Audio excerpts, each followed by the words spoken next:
주일입니다. 이날은 우리 부모님들의 크신 사랑과 또 자비와 긍휼하심을 늘 기억하면서 이런 좋은 부모님을 주신 여호와 하나님께 감사하면서 이 귀한 예배를 드리는 시간입니다. 이런 날 우리는 과연 어떤 부모로 지금까지 살아왔고 또한 이제 남은 삶을 어떠한 부모로 살아야 하는가를 생각하면서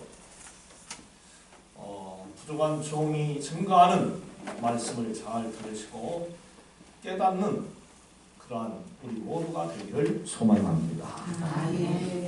하루하루의 삶이 녹록지 않고 또 한 달의 삶과 1년의 삶, 이러한 시간 평안하고 온전하고 행복하고 우리의 멋대로 잘 사는 그러한 세월이 되어야 하건만 인생사가 어찌 다 그렇게만 되겠습니까?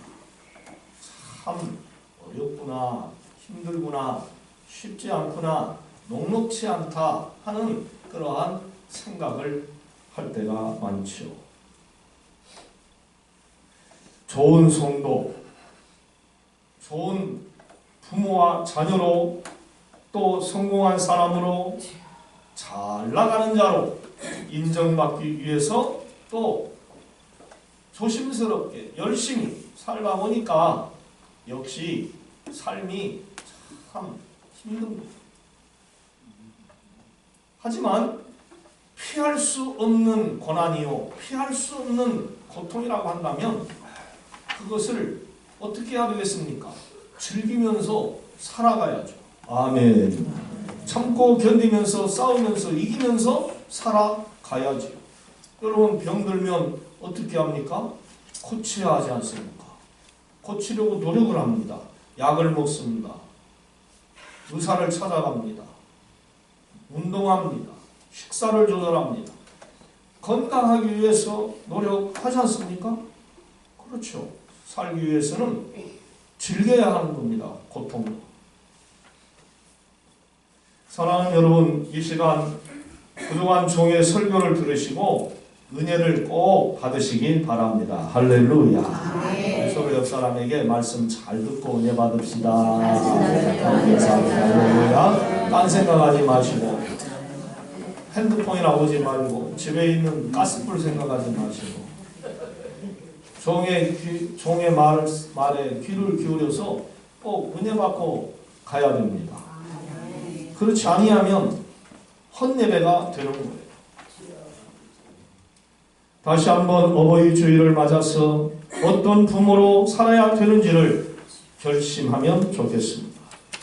오늘 본문에 보면은요, 예수님의 공생의 기간이 거의 다 끝나갈 무렵에 예수님과 제자들이 예루살렘으로 가는데 제자 두 사람이 예수님께 청탁을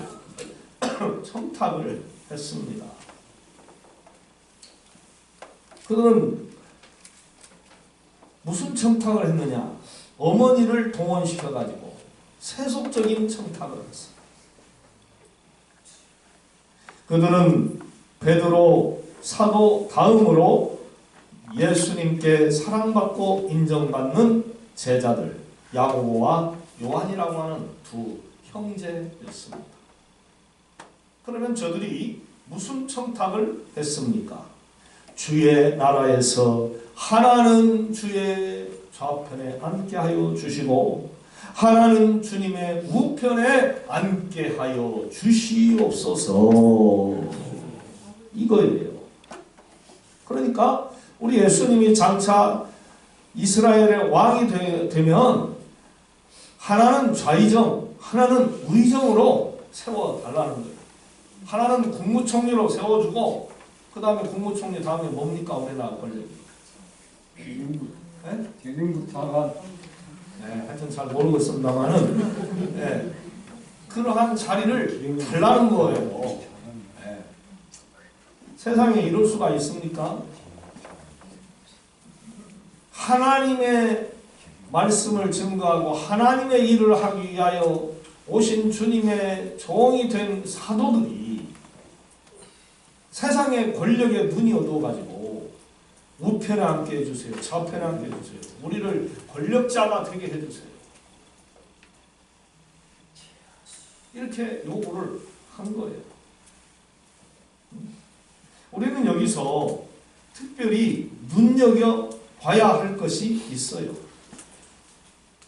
이것을 요구한 사람이 바로 야고보와 요한의 어머니 살로메였다는 거예요. 본문에 이러한 글이 쓰여 있습니다. 그때에 세베대 아들의 어머니가 그 아들들을 데리고 예수께 와 절하며 무엇을 구하니?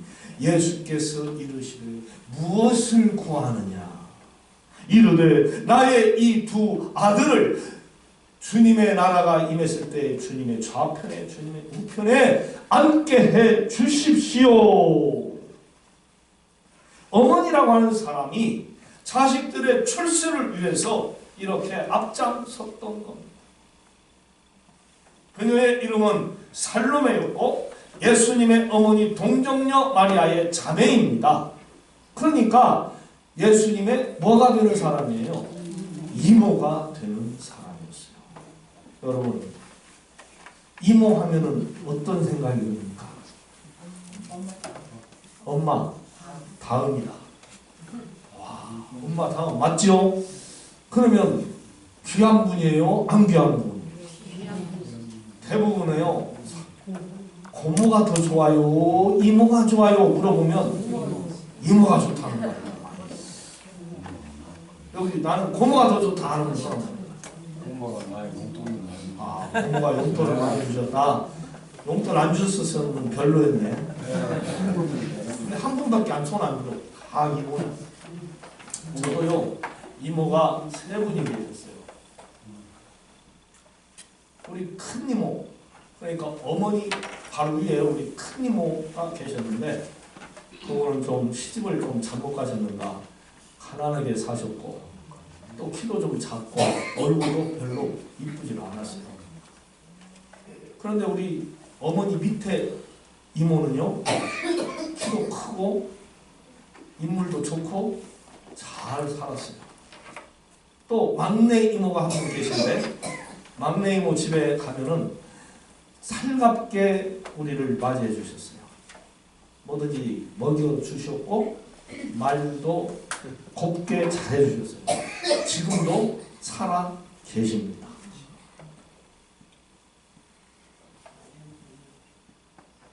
그래서 막내 이모가 더 좋다라는 생각이 제 머릿속에는 있어요. 그 이모라고 하는 장점을 살려가지고 살로메가 예수님께 이러한 부탁을 한 거예요. 이 사실은 금방 나머지 10 제자들 사도들에게 알려졌습니다. 그리고 10 제자들은 즉시 화를 냈습니다.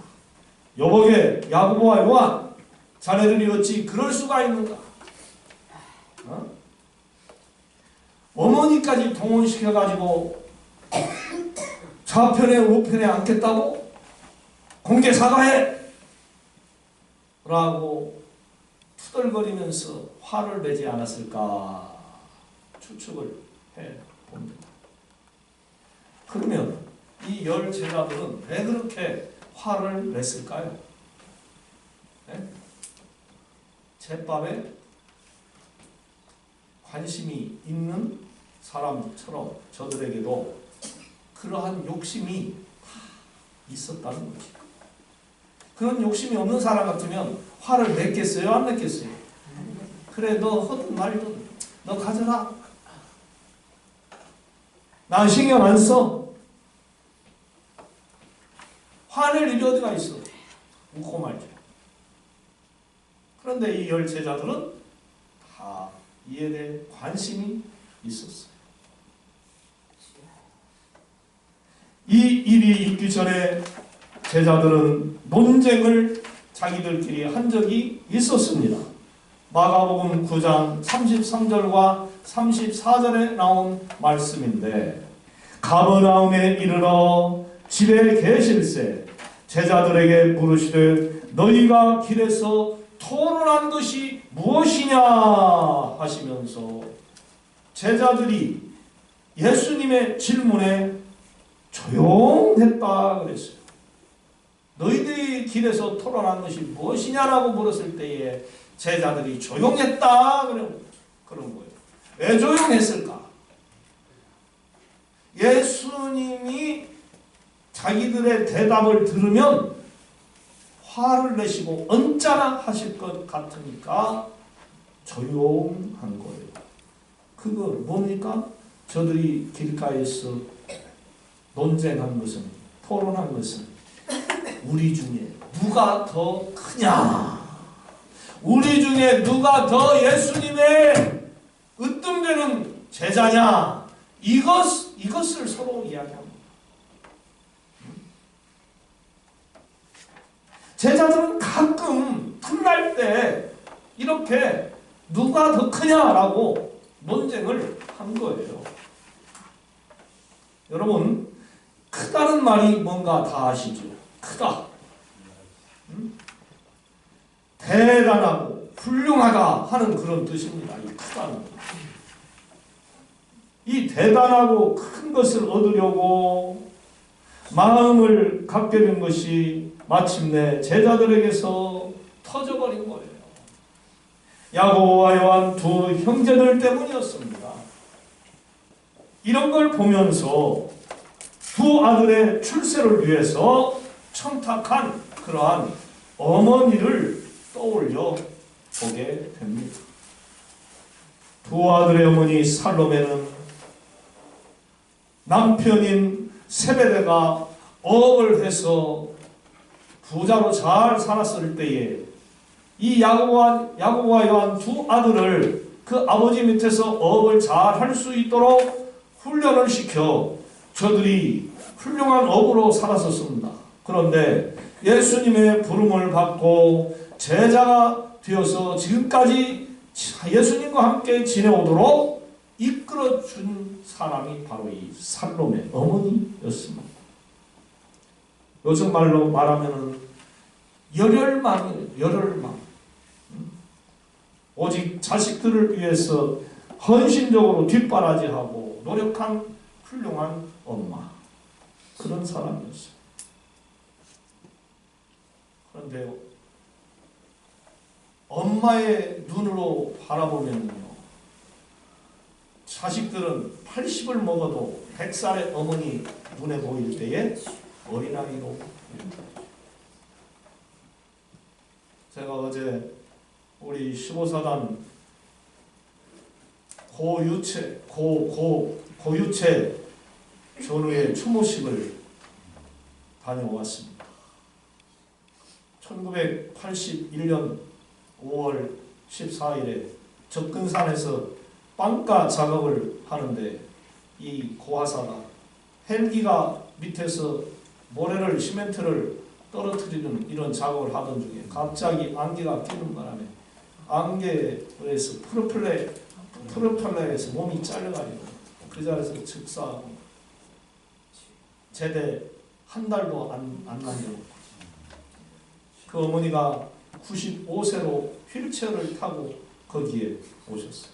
그 접근산은 1073m 험한 길을 오르고 또 올라가가지고 추모식을 하는데 내내 우시는 거예요. 그 아들의 이름을 부르면서 훌쩍 내 귀한 아들, 내 귀한 아들 이렇게 죽었네, 이렇게 죽었네면서 오는데 옆에 있는 저도 그 슬픔에 울고 어머니가 생각나서 울고 전우들이 다 울었어요. 애국가를 제창하면서 울고 묵념을 하면서 울고 45년이라고 하는 세월이 흘렀는데도 어머니는 이 자식의 죽음을 잊지 못하고 저렇게 하염없이 우는구나. 이게 어머니구나 하는 것을 느껴봤어요. 그래서 우리가 그 어머니를 꼭 껴안고 어머니라고 했어요. 어머니, 우리 어머니십니다. 우리 전우의 어머니니까 우리의 어머니십니다. 하면서 꼭 끌어안고 했더니 큰 위로가 되고 힘이 되었던가. 여기까지 와줘서 고맙소, 고맙소. 참 어머니들이 볼 때 자녀들은요, 아무리 나이가 많아도 어린아이인 거예요.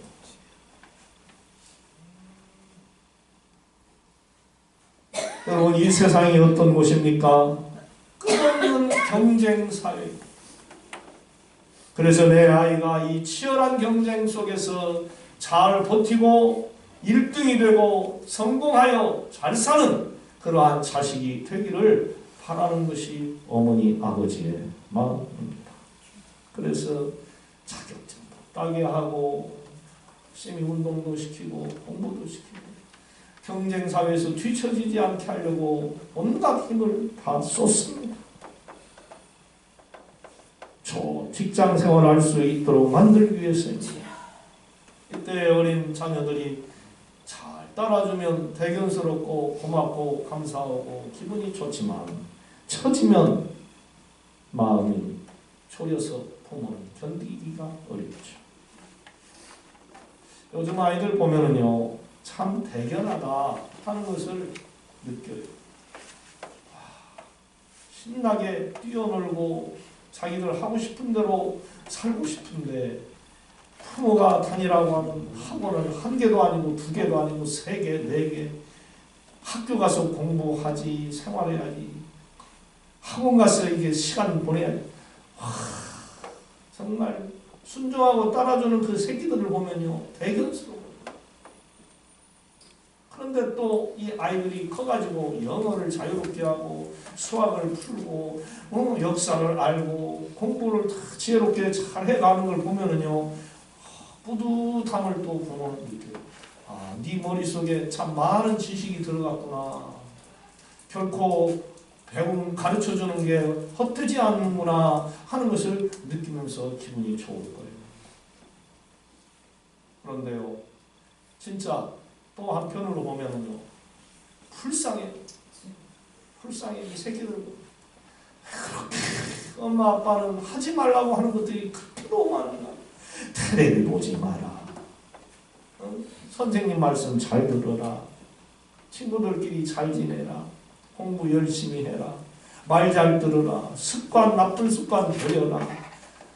왜 그렇게 이것저것 하라고 하는 것이 많은지 질식할 것 같아, 내가 들어도.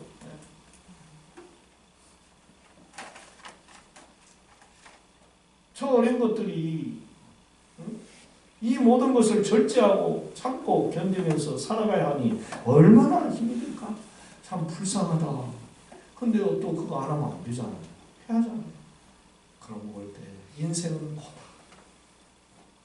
참 인생은 힘든 것이구나. 어렸을 때도 힘들고 직장 다녀도 힘들고 결혼해도 힘들고 늙어서도 힘들고, 이야, 인생은 고구나. 괴로운 것이구나. 이 세상은 1등만 또 알아줍니다. 네. 2등, 3등은 안 알아줍니다. 올림픽이나 월드컵 경기를 보세요. 금메달 딴 사람에게만 거의 집중을 하고 인터뷰를 합니다. 열심히 뛰고 쏘고 달리고 던지고, 예? 그렇게 노력을 다 해서 2등을 하고 3등을 해서 은메달 타고 동메달을 탔는데도 2등, 3등에는 관심이 없어요. 기억도 나지 않아요. 여러분, 88 올림픽 때 김원기 그 레슬링 선수가 뭐 땄죠? 김원기 선수, 레슬링 김원기 선수가 뭐 땄죠? 88 올림픽 때? 은메달 땄잖아요. 은메달 딴 사람 누구예요? 어느 나라 사람이 은메달 딴 사람? 아무도 몰라. 이 1등만 이 세상은 알아줘요. 1등만.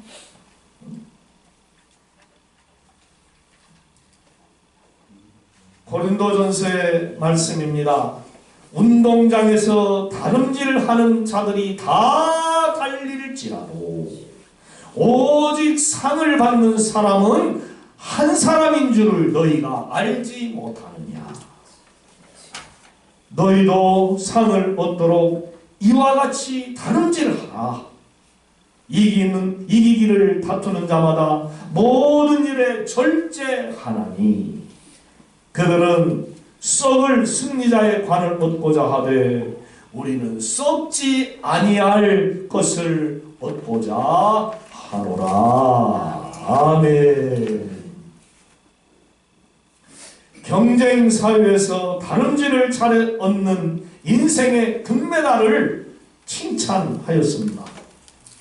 그러나 그 월계관은 우리의 삶과 더불어 곧 썩어버리고 말지만은 영원히 썩지 않을 승리의 관이 있다라고 교훈해 주신 귀한 주님의 말씀입니다. 그 귀한 것이 뭘까요? 구주 예수님께서 주신 구원의 상급입니다. 할렐루야. 바로 이것은 절제 곧 욕망을 제어하여 얻을 수 있는 것이라는 것. 성령의 열매 가운데에 하나님을 기억해야 된다.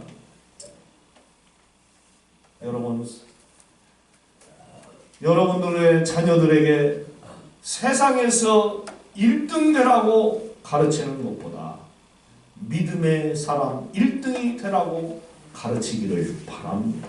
아멘. 할렐루야. 아멘.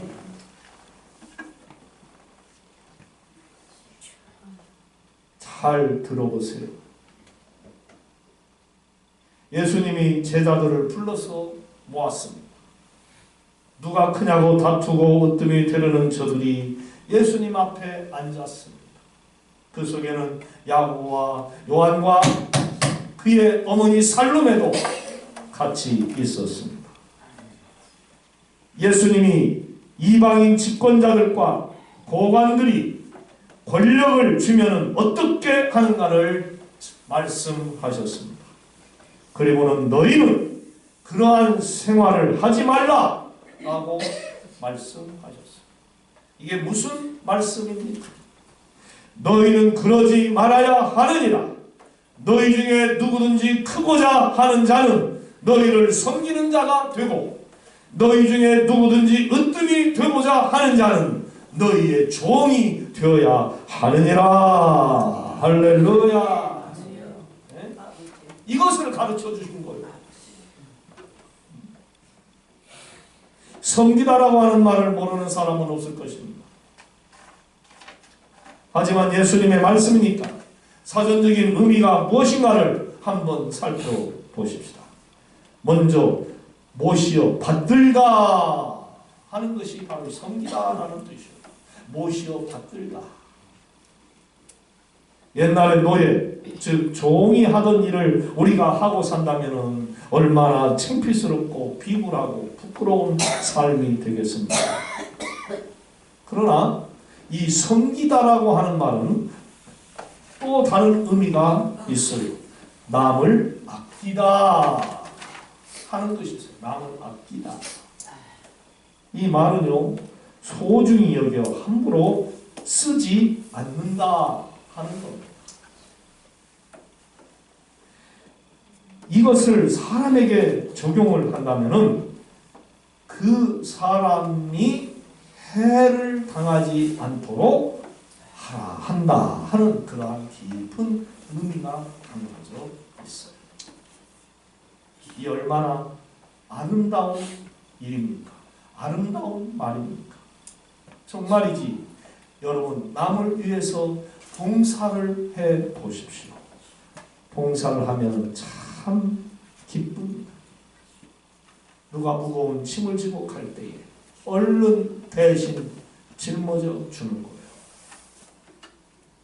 엊그제 총회 모임이 있어서 전철을 타고 집에 오는 중에 자리가 딱 비어 있길래 제가 딱 앉으려고 하니까 한 40대 초반 중반 되는 남자가 딱 앉으려다가 저한테 양보를 해준다고. 참 고맙고, 또 앉아있으니까 좀 염치 없고 좀 쑥스럽고 그런 생각이 들어요. 내가 나이가 저보다 많으니까 좀 앉아도 되겠지 뭐. 그런데 자꾸 미안한 생각이 드는 거예요. 그 사람이 앞에다가 무거운 가방을 이렇게 짊어지고 있더라고요. 제가 가방을 달라고 이렇게 하니까 됐습니다. 가방이라도 좀 들어주고 싶었어요. 아마 그 사람이 어떻게 생각했을까? 나 같으면 그렇게 생각했을 거예요. 참 저 아저씨 멋있다. 내가 양보를 해줬더니 그래도 그런 배려를 할 줄 아네. 사이가 아름답네. 이런 사람이 있으면 좋겠다. 안 그래요? 여러분 같은 그런 생각하지 않겠어요? 또 길을 물어요, 누가. 길을. 그런데 이리 가세요. 이리 가세요. 아니, 이리 가세요. 좌회전, 우회전, 좌회전, 우회전. 이런 말은 어떻게 찾아가냐고. 젊은 사람 같으면 몰라. 내비 딱 찍고 가고. 노인들을 길 물었을 때 노인들을 이렇게 가라, 이렇게 가라. 어떻게 가겠어요?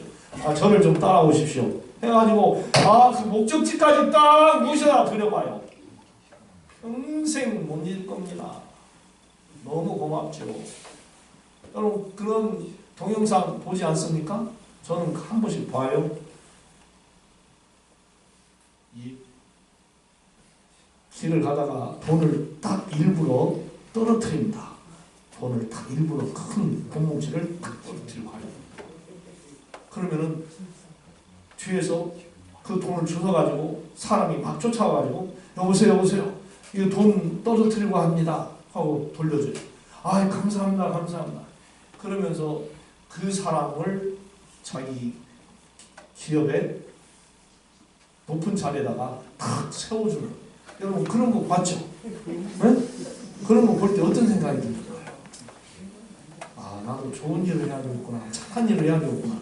돈 주시면 이게 무슨 행제냐 할 게 아니라 주워줘야 되겠구나. 그런 생각 들지 않아요? 그뿐 아니에요. 시어머니가 그 며느리감을 찾아요. 아들이 며느리를 될 여자를 딱 데려와가지고, 어머니, 이 여자가 제 아내가 될 사람입니다. 근데 이 엄마가요, 입은 옷이 아주 누추해요. 아주 막 나무에 막 떨어지고 막 더럽고. 그래야 이 여자가 막 화를 펑떡 내고, 당신의 어머니가 이런 어머니였냐? 나 결혼 안 해. 하고 막 가버려요.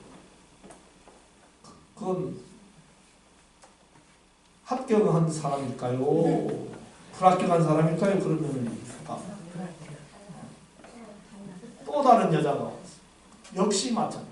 또 다른 여자가 왔어. 어머니 이렇게 옷이 그러세요. 하고 막 옷도 닦아주고 막 얼굴도 닦아주고 막 진짜 어른을 공경하는 마음으로. 그래요. 이 여자는 합격이요, 불합격이요? 아들아, 내 며느리니까 얼굴도 보지 마라, 학력도 보지 마라, 아무것도 보지 마. 인성 하나만 됐으면 됐어. 그 아들이 큰 기업의 회장이야? 졸지의 회장의 가치가 되는 거죠. 출세해버린 거예요. 성공해버린 거야. 여러분, 누군가에게든지 친절을 베푸시고 섬기는 그러한 삶을 살아가시기를 바랍니다. 할렐루야.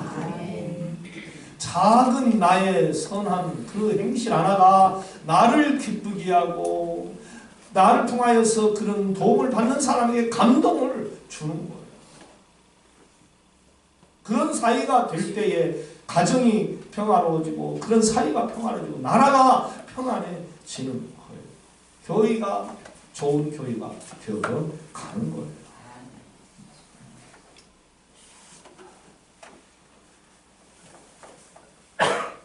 이제 말씀을 마치려고 합니다. 어버이 주일을 맞이해서 손택수 시인이 쓴 아버지의 등을 밀며 라고 하는 한 편의 시를 말하면서 마치고자 합니다. 나는 어렸을 때에 어머니의 손을 잡고 누이들과 함께 여자 목욕탕에 다녔습니다. 엄마가 혹시 누가 물어보면 5살이라고 해라 해서 나는 누가 물어보면 5살이라고 대답을 했습니다. 그런데 어느 날 나는 그 5살이라는 것을 잊어버리고 누가 물어보는 7살이라고 대답을 했어요. 큰 곤혹을 치렀습니다. 그리고는 또 어느 날 야, 너 7살 치고는 이 고추가 상당히 실하구나 하고 만졌을 때 성이 나서 얼른 부끄러워 탕 속에 뛰어 들어갔던 것이 기억이 납니다.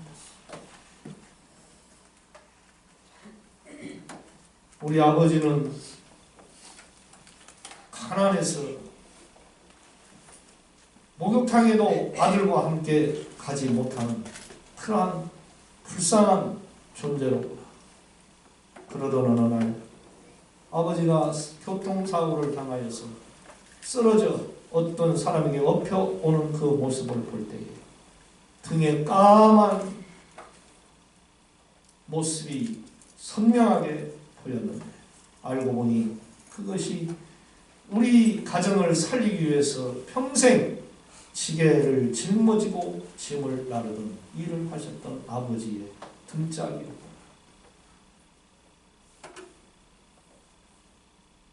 우리 아버지도 아들에게 등을 밀어달라고 말하고 싶으셨을 때 그 부끄러운 등을 보여주기가 싫어서 나랑 같이 목욕탕에 가지 않으셨구나 하는 것을 그때서야 깨달았습니다.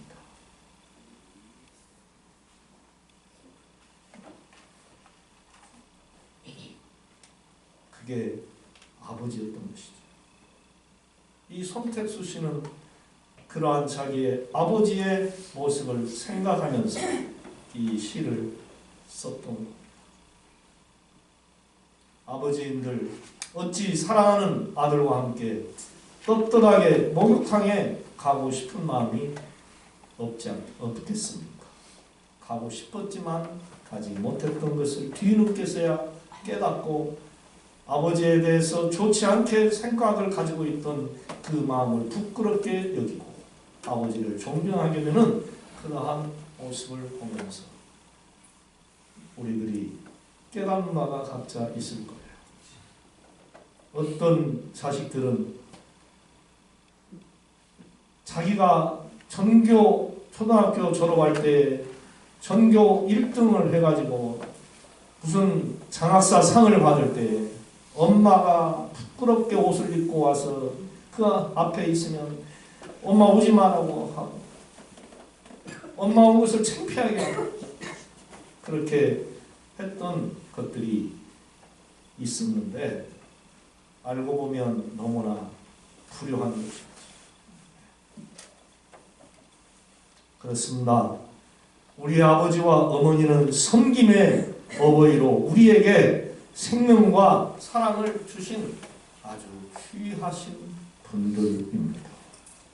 그러나 웃기는 이처럼 섬기는 부모, 희생과 사랑의 부모님의 은혜를 생각해 부모님이 살아계신다면 그 살아계신 부모님께 온전히 공경을 드리고 하늘나라 가셨다면 생각하면서 그분들의 사랑을 감사하며 늘 감사하며 사는 여러분들이 다 되시기를 주님의 이름으로 부탁을 드립니다. 하나님 아버지, 어버이 주일을 맞이하여 하나님의 말씀 마태복음 20장 20절로 28절의 말씀을 가지고 섬기는 품으로 남은 세월을 잘 살아야 할 것을 교훈으로 얻었습니다. 주님, 하늘나라 가는 그날까지 더욱더 자녀를 섬기고 성도를 섬기고 이웃들을 섬기며 멋있게 사는 우리 성도님들 다 되게 하여 주옵소서. 아멘. 예수님의 이름으로 기도하옵나이다.